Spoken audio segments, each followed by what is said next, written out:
আজ প্রায় অনেক দিন পর তোমাদের সঙ্গে এই সংসারের কাজকর্ম শেয়ার করছি। প্রায় অনেকগুলো দিন পরে, এই দুদিন তো রেসিপির ভিডিও দিয়েছি। তো যাই হোক, ভাবলাম আজকে না হয় সংসারের কাজ দিয়েই ভিডিওটা শুরু করা যাক। তো সকালের প্রায় অনেকটা প্রায় বাসি কাজ আমার করা কমপ্লিট হয়ে গেছে।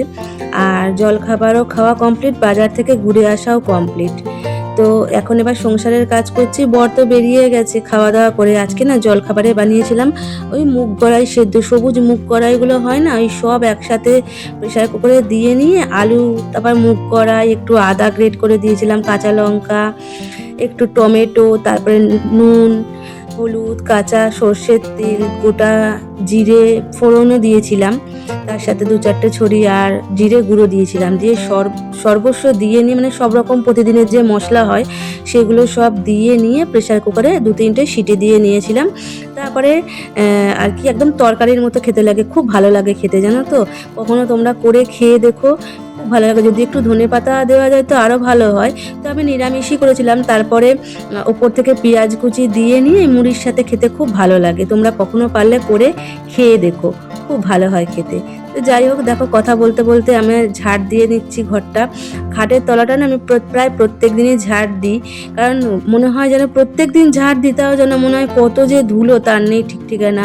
আর এই সময়টা কী বলতো, ঝোড়ো হাওয়া দিচ্ছে আর একদম চারদিকটায় শুকনো, এতটা শুকনো যে কি আর বলবো। মানে শীতকালে যত না বেশি মানে ঠোঁট ফাটছে, মানে গা হাত পা চড়চড় করেছে, এখন যেন মনে হচ্ছে না বেশি ঠোঁট আর ফাটছে, গা হাত পা যেন মানে চড়চড় করছে শুকনোয়, এরকম একটা পরিস্থিতি। মানে আমাদের এখানের আর কি ওয়েদারটা এরকমই। তো যাই হোক, দেখতেই পেলে ঝাড় দেওয়া হয়ে গেল। এই দেখো আমি মোছামুছিটাও করে নিচ্ছি, ঘরগুলো সব মোছা হয়ে গেছে। এবার এই বারান্দাটা মুছে নিচ্ছি, এখানে গাড়িটা থাকে তো সেই জন্য একটু সাদা সাদা হয়ে যায় ধুলোতে, ওই কারণে।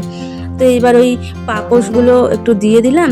আর তারপর দেখো অনেকগুলো বাসন বেরিয়েছে, সকালের কিছু বাসন মাজা হয়ে গেছে, এগুলো জলখাবার খেয়ে নিয়ে এই বাসনগুলো বেরিয়েছে, ওই জন্য সেগুলো আর কি মাঝামাঝি করে নিচ্ছে। প্রেশার কুকারটা তো বললাম মুগ কড়াই সেদ্ধ করেছিলাম, সেই জন্য। আর এত রোদ, দেখো আমি পুরো মুড়ি সুড়ি দিয়ে নিয়ে একটা ওড়নাকে বসেছি। মানে রোদে না মনে হচ্ছে না গায়ে রোদটা পড়লে মানে টেকা যাচ্ছে না, এতটা গরম লাগছে, মনে যেন পুড়ে যাচ্ছে। মানে গরমকালের রোদের থেকেও যেন মনে হচ্ছে এই রোদটার জোরটা বেশি। আবার ছাওয়ায় গেলে যেন শীত শীত পাচ্ছে, মানে এরকম একটা দোয়াজলা ওয়েদার। এই ওয়েদারটাই তো খারাপ না, এই ওয়েদারটাই যদি সামলে থাকা যায় তাহলে শরীর ঠিক থাকবে। আর যদি একটুখানি 19-20 হয় তাহলে একবার শরীর খারাপ হলে আর দেখতে হবে না। তো যাই হোক, কত আর সামলে থাকা যায়। তো এই সমস্ত কাজকর্ম সব কমপ্লিট করে নিয়ে যাব স্নান করতে। প্রায় আমার সব কাজই কমপ্লিট হয়ে গেছে, বাসি কাজ তো আগেই কমপ্লিট হয়ে গেছে। তো এবার এই বাসন, ঘর দুয়ার ঝাঁটাঝাঁটি দেখতেই পেলে মোছামুছি সব কমপ্লিট। এই বাসনগুলো ঘরে রাখবো, রেখে নিয়ে তারপর চলে যাব স্নান করতে। তো বাসনগুলো এমনি রেখে দিলে হবে না, কারণ বাসনগুলোতে জল আছে। তো ভাবলাম একটু গামলার মধ্যে না হয় উপর করে রাখি, তাহলে শুকিয়েও যাবে আর জলটা গামলার মধ্যেই পড়বে, তখন না হয় পরে স্নান করে এসে সময় মতো র্যাকটাতে তুলে রেখে দেবো, বাসনের র্যাকে। তো যাই হোক, চলো, হলো বাসন ধোয়া, এবার যাব স্নান করতে, বুঝলে। আর দেখো এইখানটা একটু জলও পড়ে গেল, সেই জলটাও একটু মোছামুছি করলাম, যেন মনে হচ্ছে সব কিছু টিপটপ করে গুছিয়ে রেখে গেলে ভালো লাগে। তো এই যে স্নান করে এসে ঠাকুরকে একটু ধূপবাতি দিয়ে নিচ্ছি। ধূপবাতি বলতে প্রদীপটা জ্বেলে দিচ্ছি আর ধূপটা একটু দেখিয়ে দেবো। এরপর আবার রান্না বান্না আছে, মানে দুপুরের রান্না বান্না, মানে একটার পর একটা কাজ লেগেই থাকে, কাজের আর শেষই নেই। তো যাই হোক, দেখতেই পাচ্ছ এই যে ধূপ আর প্রদীপটা ঠাকুরকে একটুখানি ঘুরিয়ে দিলাম। এবার যে জামাটা ছিল পরে নিয়ে কাজকর্ম করছিলাম স্নানের আগে, যে জামাটা পরেছে, সকালে তো বাসি জামা আমার কাঁচা হয়েই গেছে, দেখতেই পাচ্ছ এই যে শুকিয়ে গেছে, তুলে নিলাম। আর এখন যে জামাটা পরে নিয়ে স্নানের আগে কাজ করছিলাম সেটা এই যে স্নান করে নিয়ে কেচে দিয়েছি, দেখতেই পাচ্ছ। এটা এবার শুকোতে দিয়ে দেবো। আর এখন কি বলতো, রোদটার যেমন জোর আছে তার সাথে ঝোড়ো হাওয়া দিচ্ছে, খুব তাড়াতাড়ি না সব শুকিয়ে যাচ্ছে। তো গামছা আর এই যে জামাটা শুকো দিলাম, আর এই বাজার থেকে ঘুরে এসে ব্যাগটাও ধুয়ে দিয়েছিলাম। তারপরে সমস্ত কিছু বাইরের কাজ দেখো কমপ্লিট করে এসে এই যে বাসনগুলো এবার তুলে নিচ্ছি, নাহলে জায়গাটা একদম মানে জড়ো হয়ে আছে, একটা ধরতে গিয়ে আর একটা পড়ে যাচ্ছে, এরকম একটা পরিস্থিতি। তো এগুলো সব গুছিয়ে রেখে দিয়ে এবার ভাত বসাবো। আজকে বেশি কিছু রান্নার চাপ নেই, নিয়ে এসেছি বাজার থেকে চিকেন, শুধু চিকেনের ঝোল আর ভাত হবে, ব্যাস, আর কিছু নয়। তো চলো ভাতটা আগে চাপিয়ে দিই, ভাতটা চাপিয়ে দিয়ে নিয়ে বাকি চিকেনের সরঞ্জামগুলো করে নেবো ঝটপট করে।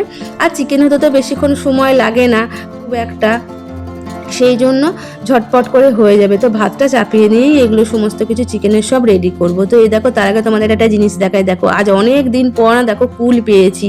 তো এইটুকুনি কুলই ছিল, যে যার কাছ থেকে কুল কিনেছি বাজার থেকে। তো কুলটা কাঁচা পাকা অবস্থায় আছে, তো দেখে খুব ভালো লাগছে, মনে তো হচ্ছে যে খাই একটুখানি নুন দিয়ে, কিন্তু না, এখন খাওয়া যাবে না। তো যাই হোক, থাক, এখন রোদে একটু শুকুক। তো চলো, ভাত তো ওদিকে দেখো প্রায় ফুটে এসে ঢাকনাটা খুলে দিয়েছি। আমি চিকেনের সরঞ্জামও সব রেডি করে নিয়েছি। এদিকে দেখো, আলুগুলো একটু বড় বড় করে কেটেছি, আর টমেটো আছে, আর পেঁয়াজ কুচি রেখেছি। আজকে না টমেটোটা পেস্ট করব না আদা রসুনের সাথে, শুধু আদা রসুন কাঁচা লঙ্কা এটাই না হয় মিক্সিতে পেস্ট করে নেব। আর ওদিকে দেখো, কড়াইটাও গরম হতে বসিয়ে দিলাম। ততক্ষণ গরম হতে হতে আমার মিক্সি মশলাটা পেস্ট হয়ে যাবে। আর তাড়াতাড়ি করে পেস্ট কেন করছি বলে, তো খালি না লাইট অফ হয়ে যাচ্ছে। এই যদি লাইট একবার অফ হয়ে যায়, আমাকে শিলে পিষতে হবে, ওই ভয়েতে তাড়াহুড়ো করছি। তো এই যে কড়াইটা তো গরম হতে বসিয়েই দিয়েছিলাম, দেখতেই পাচ্ছ, তেল দিয়ে দিচ্ছি, আর একটুখানি হলুদ দিয়ে দিলাম। দিয়ে এবার চিকেনের আলুগুলো যেগুলো দেবো সেগুলো ভেজে নিচ্ছি। খুব বেশি আলু দেবো না, তো যতটুকু আর কি এবেলার মতন হবে সেই রকমই আর কি আলু দিয়েছি।